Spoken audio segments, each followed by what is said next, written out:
You know that sensation when everybody approaches you with their troubles? When you soak up every emotion in the space like a sponge? When you can't view the news without feeling physically sick from all the pain in the world? You're an empath. But here's what nobody explained to you. That wonderful gift of yours, that capacity to sense everything so intensely, it's gradually turning you into the very thing you promised you'd never become. A monster. And the worst part? You likely don't even notice it's occurring yet, but you sense it, don't you? That expanding darkness inside you. That fury that rises up when someone cuts you off in traffic. That daydream of finally telling everyone precisely what you think of them. That hidden pleasure when someone who wounded you gets what they deserve. You despise yourself for these thoughts, but they're growing more powerful, aren't they? Let me share something that might rescue your life, or at least rescue your soul. What you're going through isn't your fault. But if you don't comprehend what's occurring to you right now, you will transform into the monster you're frightened of becoming. And once you cross that boundary, once you fully change, there's no returning. Think about it. When was the last moment you felt truly calm? Not just peaceful on the exterior, but genuinely at peace in your center. You can't recall, can you? Because for years, perhaps decades, you've been everyone's emotional trash bin. Your mother rings you to complain about your father. Your friends message you at midnight with their relationship troubles. Your coworkers trap you at lunch to vent about the manager. And you sit there soaking it all, sensing it all, bearing it all. You go home drained, not from your own existence, but from living everyone else's. You lie in bed at night, and instead of resting, you're processing their anger, their sadness, their frustration, their fear. It's all spinning inside you like a toxic mixture, and you have nowhere to place it, so it remains. It builds up. Layer upon layer of other people's suffering becomes sediment in your soul, and something begins to change.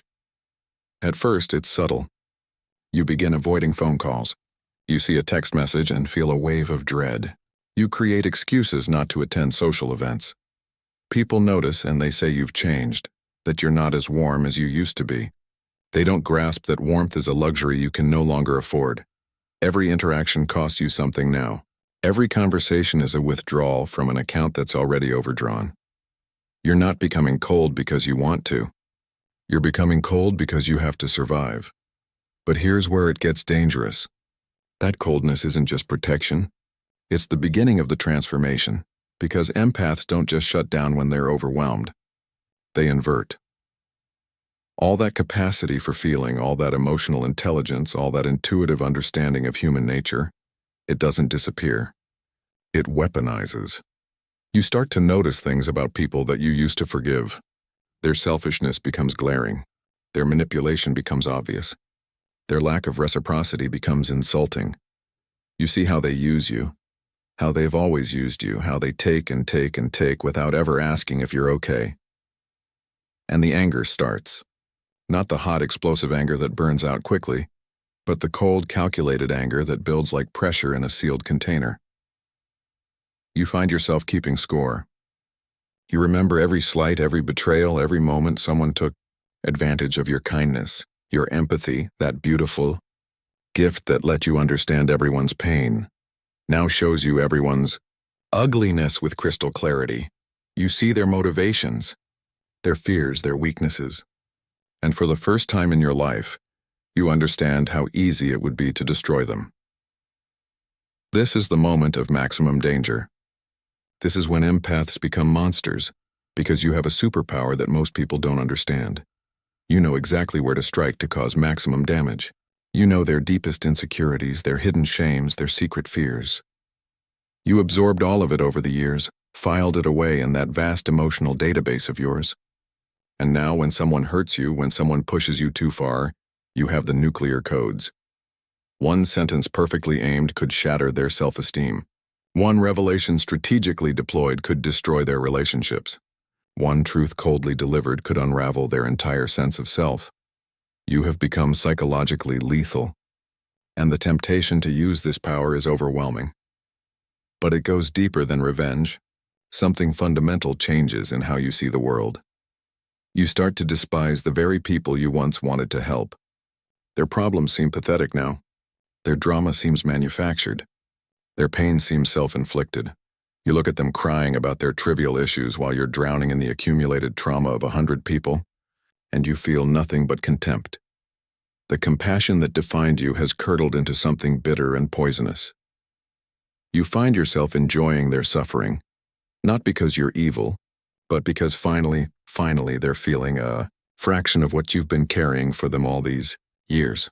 There's a sick satisfaction in watching them struggle with their own emotions, for once instead of dumping them on you. And then comes the isolation. But this isn't the healthy boundaries kind of isolation. This is complete emotional withdrawal from humanity. You stop feeling altogether. You move through the world like a ghost, present but not really there. Conversations become performances. Smiles become masks. Relationships become transactions. You've learned to mimic normal human interaction, but inside you're completely disconnected. You've shut down your empathy like a nuclear reactor in meltdown, and in doing so, you've shut down part of your soul. People become objects, problems to be solved or avoided, never humans to be connected with. You've become the opposite of everything you once were, and the tragedy is you did it to survive. But here's what's really happening, and this is the psychology no one talks about. Empaths don't actually become monsters. They become traumatized. What you're experiencing isn't a character flaw or a moral failing. It's a trauma response. Years of emotional labor without reciprocation. Years of being everyone's therapist without having a therapist yourself. Years of feeling everyone's pain without anyone acknowledging yours, and it's created a form of complex PTSD that's specific to highly sensitive people. Your nervous system is literally damaged from the constant emotional overload. Your brain has rewired itself to protect you from further harm. The coldness, the anger, the desire for revenge, these aren't who you really are. They're survival mechanisms that your psyche has activated because it doesn't know what else to do. Think about what happens to any system under constant pressure without release. It breaks, it explodes, it transforms into something else entirely. That's what's happening to you. You're not becoming a monster because you're bad. You're becoming a monster because you've been too good for too long without any support. You've given more than you had to give, felt more than any one person should have to feel, carried more than any soul was designed to carry. And now your psyche is in revolt. It's saying no more, but it doesn't know how to say it in a healthy way because you never learned how. You were too busy taking care of everyone else to learn how to take care of yourself. The transformation accelerates when you realize that your empathy was weaponized against you. People didn't come to you because you gave good advice. They came to you because you would feel their feelings for them so they didn't have to. They outsourced their emotional processing to you. They made you responsible for their internal world. And you accepted that responsibility because you thought it was love. You thought it was connection. You thought it was your purpose. But it was exploitation, even if neither of you recognized it at the time. This realization is devastating. It makes you question every relationship you've ever had. Were they real? Did anyone actually care about you? Or did they just care about what you could do for them? The doubt poisons everything, even the genuine connections you might have had. And then there's the guilt. Oh, the guilt is crushing. Because even as you're becoming this cold, angry version of yourself, part of you remembers who you used to be. You remember when you cared, when you loved freely, when helping others brought you joy instead of exhaustion. You hate what you're becoming, but you can't stop it. You try to force yourself to care again, to feel again, to be the person everyone expects you to be. But it's like trying to squeeze water from a stone. There's nothing left, and that makes you feel like a fraud, like a failure, like you've betrayed some fundamental part of yourself. You're grieving the loss of your own identity while simultaneously being unable to prevent that loss. The monster phase manifests differently for different empaths. Some become aggressive, using their emotional intelligence to manipulate and control others. They become the narcissists they once attracted, using the same tactics that were used against them. Others become completely passive-aggressive, smiling to your face while secretly sabotaging you behind your back. They've learned that direct confrontation is too dangerous, so they fight in the shadows. Still others become emotional vampires themselves, creating drama and chaos to feed off the emotional energy of others. They've learned that if they can't find peace, no one else should have it either. But most commonly, empaths become ghosts of themselves. present but not really living, going through the motions while feeling nothing at all. What makes this transformation particularly insidious is that it happens so gradually. You don't wake up one day and decide to become a monster. It happens in 1,000 small moments. The first time you ignore a friend's call because you just can't handle their drama. The first time you lie about being busy to avoid an emotional conversation. The first time you feel satisfaction at someone else's misfortune. The first time you use someone's vulnerability against them. Each moment seems justified in isolation, a reasonable response to an unreasonable situation. But collectively, they represent a fundamental shift in who you are. You're building a fortress around your heart. Brick by brick, and eventually you become the fortress, cold, impenetrable, and alone. Society doesn't help. We live in a world that exploits empathy. Social media bombardments of tragedy, 24-hour news cycles of suffering, constant exposure to everyone's highlight reels and hidden struggles simultaneously. For an empath, modern life is like being a burn victim, forced to live in a sandstorm. Everything hurts. Everything is too much. And there's no escape. You can't turn off your empathy like you can turn off your phone. It's always on, always absorbing, always processing, and the world just keeps demanding more. Be more compassionate. Be more understanding. Be more available. Be more supportive. But when do you get to be supported? When do you get to be understood? When does someone else carry your burden for a change? The answer for most empaths is never. And that's when the final transformation happens. You stop waiting for reciprocity. You stop hoping for understanding. You stop believing in the goodness of people. You've seen too much, felt too much, carried too much. Your faith in humanity dies, and with it the last vestige of the empath you once were. You become cynical, not because you want to be, but because cynicism is the only worldview that makes sense anymore. Expecting nothing from people means you can't be disappointed. Trusting no one means you can't be betrayed. Feeling nothing means you can't be hurt. It's a kind of living death, but at least it's living. But here's the thing about monsters: they're not born. They're made, and if they're made, they can be unmade. The path back from monster to human isn't easy, but it exists. It starts with understanding that your monstrosity is actually a distorted form of self-protection. Every wall you've built, every feeling you've numbed, every connection you've severed, it was all an attempt to protect the vulnerable, sensitive soul that still exists underneath all that armor. The empath isn't gone. They're in hiding. They're waiting for it to be safe to come out. Again. And that safety has to come from you, not from the world, changing or people suddenly becoming less demanding. You have to create the conditions for your own healing. The first step is radical honesty about what happened to you. You're not a bad person for becoming cold. You're not selfish for setting boundaries. You're not weak for breaking under pressure. You're a human being who was pushed beyond their limits and adapted the only way they knew how. The anger you feel, it's justified. The resentment, completely understandable. The desire to burn it all down and start over makes perfect sense. These feelings aren't the problem. The problem is that you've never been allowed to express them in a healthy way. You've been so busy validating everyone else's emotions that no one, including yourself, has validated yours. Recovery begins with learning to differentiate between your emotions and everyone else's. This is harder than it sounds for an empath, because you've been enmeshed with others' feelings for so long that you might not know where you end and they begin. Start by asking yourself throughout the day, is this feeling mine? Did it originate from within me, or did I pick it up from someone or something else? If it's not yours, you have permission to put it down.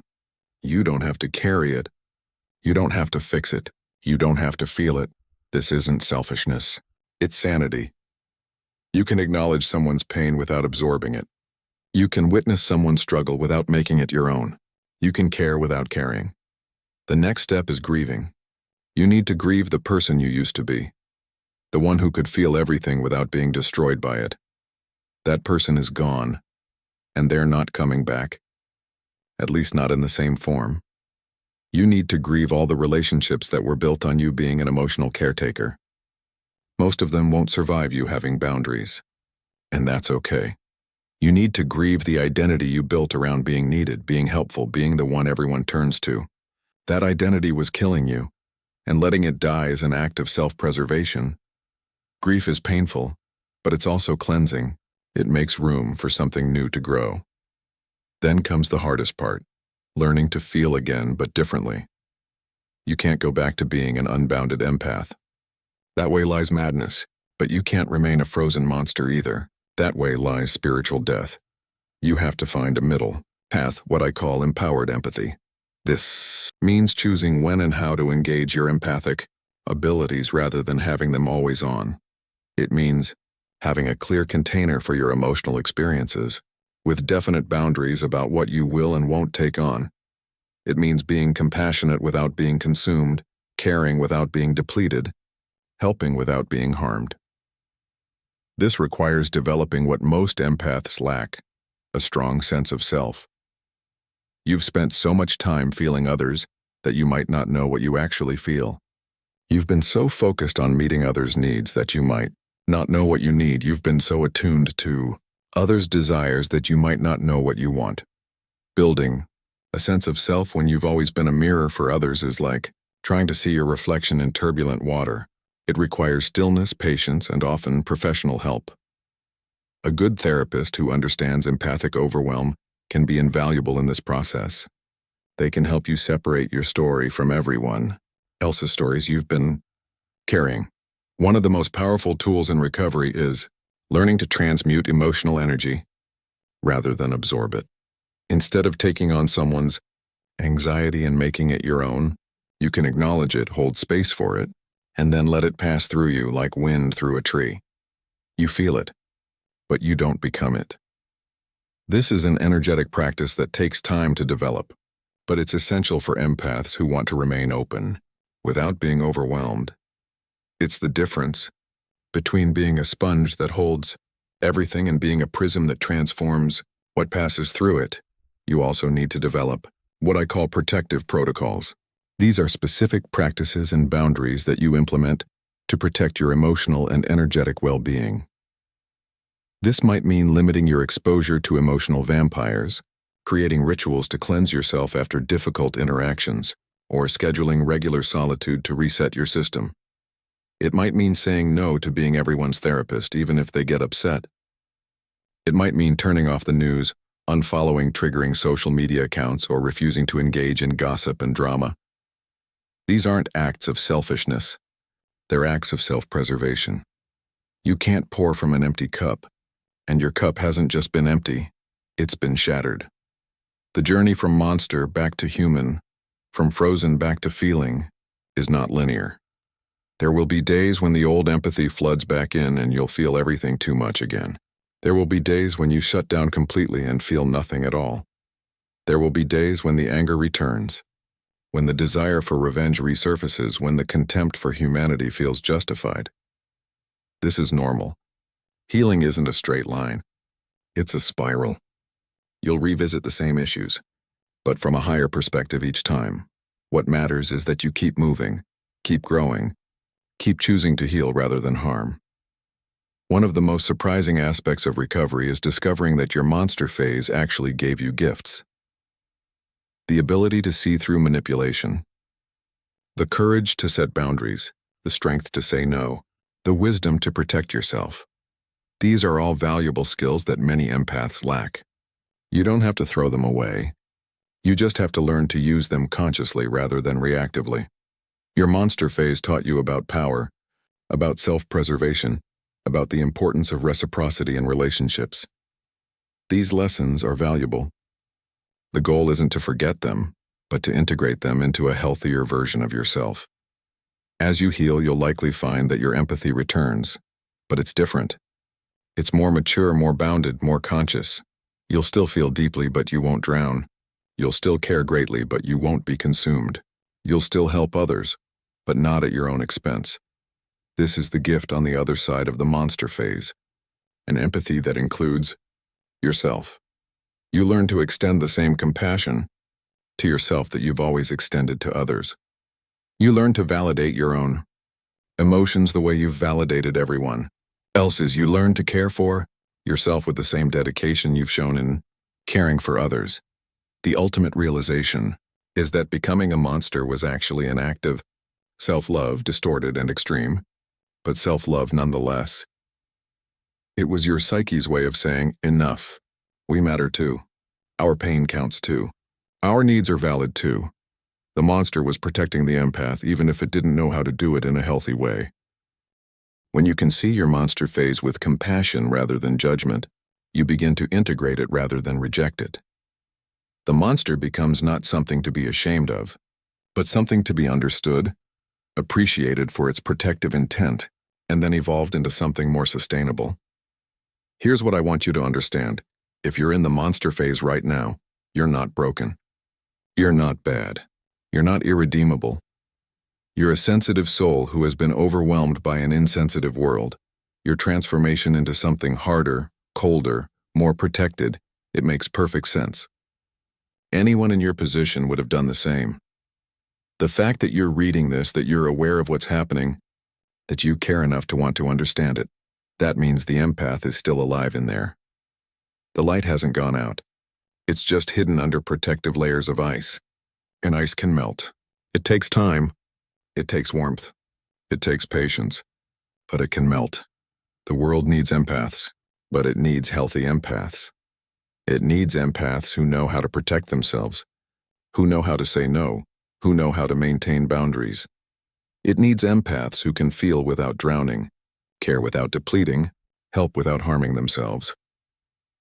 Your monster phase, as painful as it is, might be exactly what you needed to become this kind of empath. It might be the chrysalis phase, the dark night of the soul, the necessary destruction before reconstruction. Not everyone will understand this journey. The people who benefited from your unbounded empathy will likely resist your transformation. They'll say you've changed, that you're not the person they knew, that you've become selfish or cold. Let them. Their opinion of your healing is not your concern.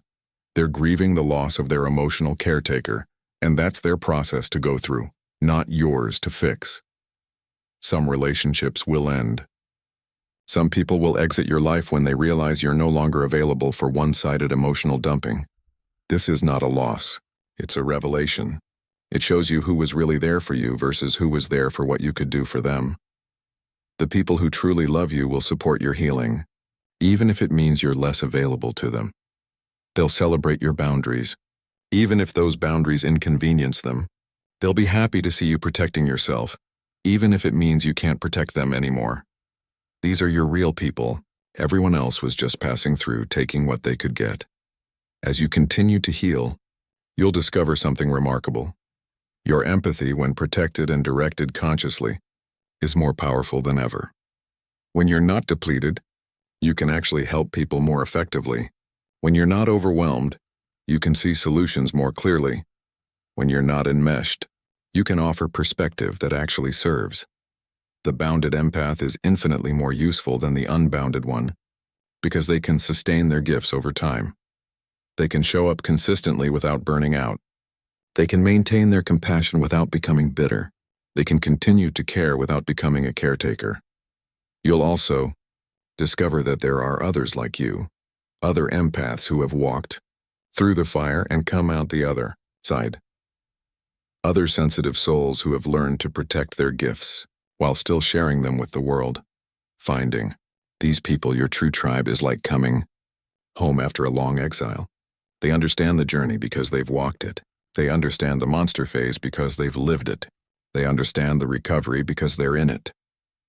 These connections, built on mutual understanding and respect for boundaries, are more nourishing than any of the enmeshed relationships you had before.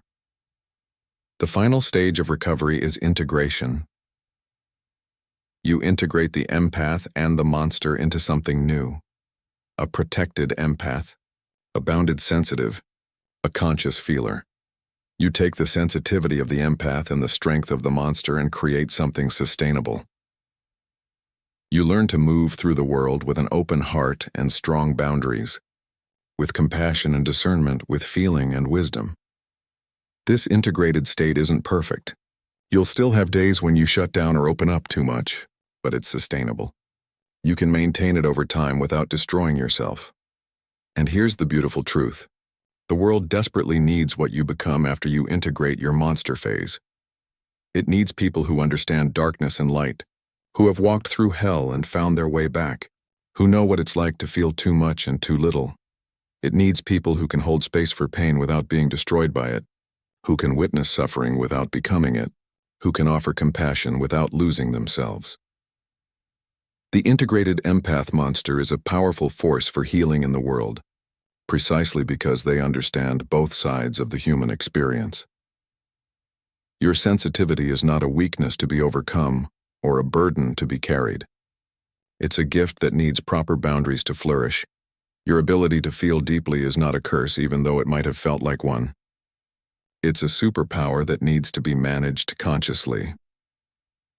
Your empathy is not something to be shut down or given away freely. It's a precious resource that needs to be protected and directed wisely. The monster phase isn't the end of your story. It's a chapter, a necessary one, but not the final one. You get to write what comes next.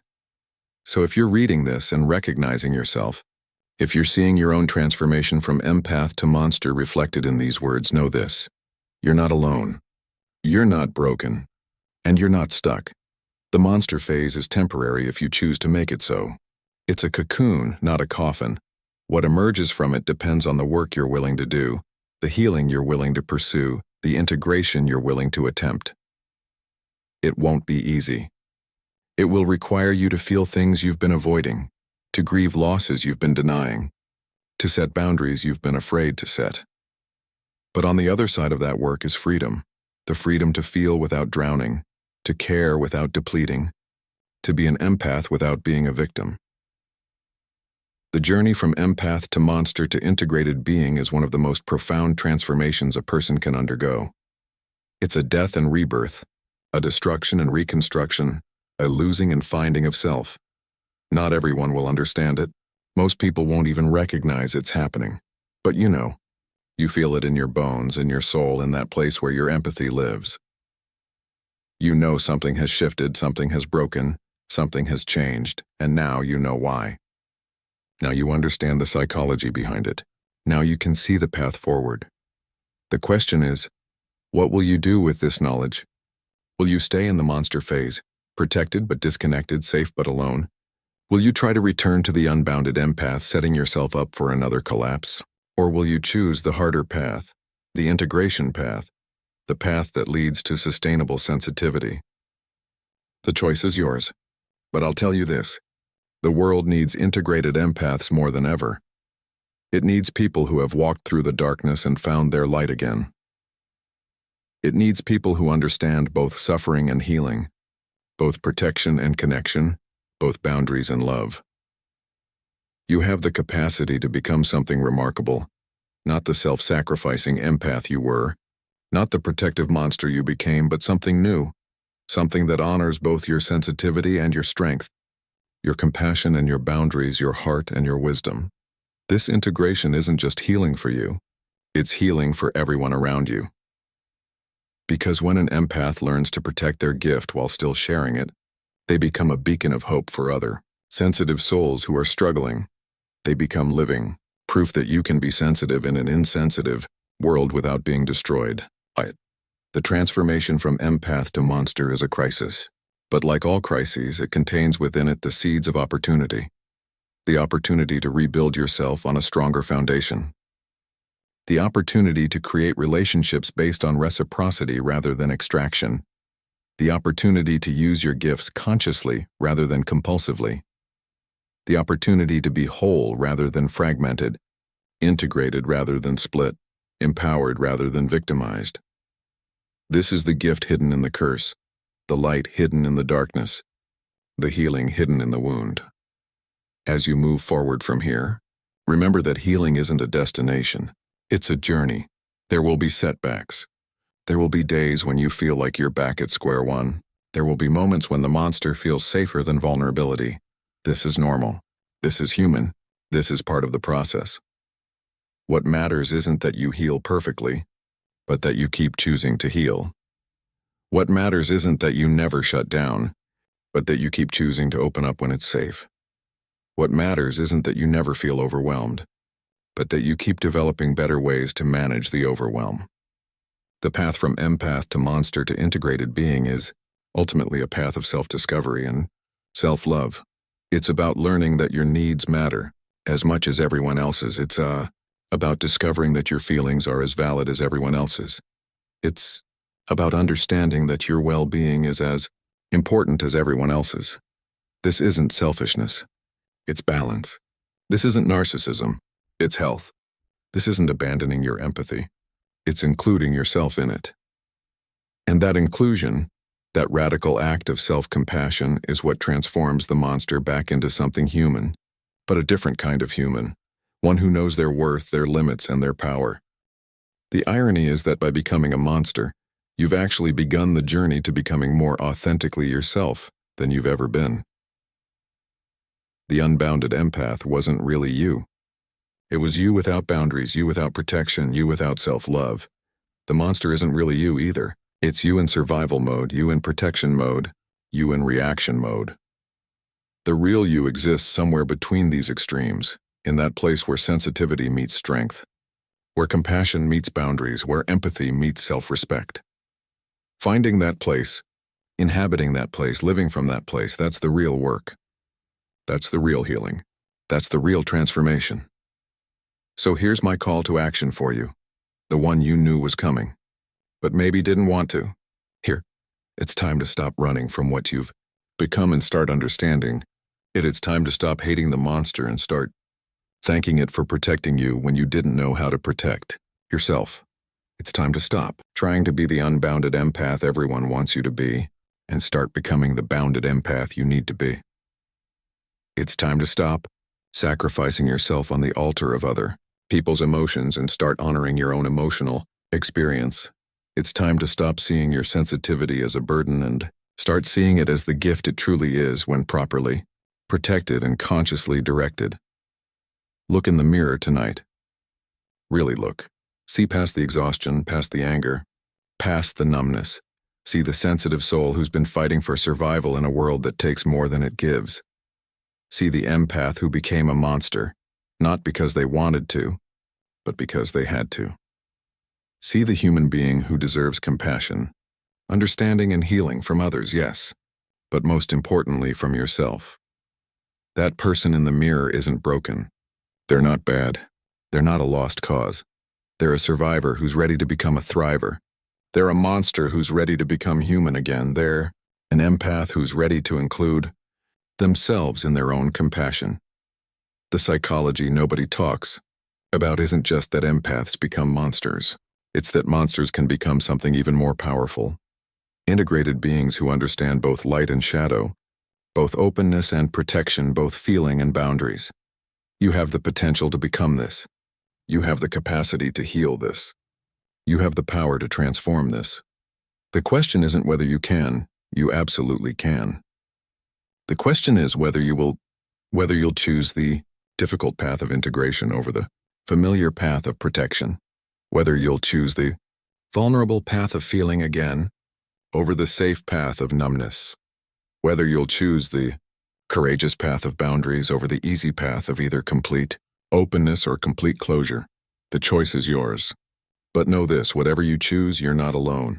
There are thousands, maybe millions of empaths going through this same transformation right now. They're reading these words and seeing themselves. They're recognizing their own journey from sensitivity to shutdown to something in between.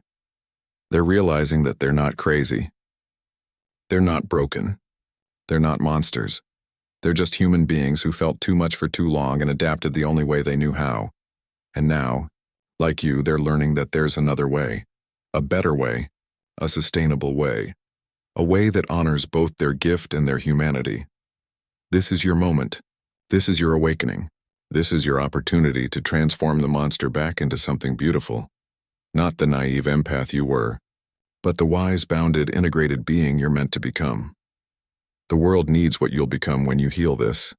Your future self needs what you'll become when you heal this.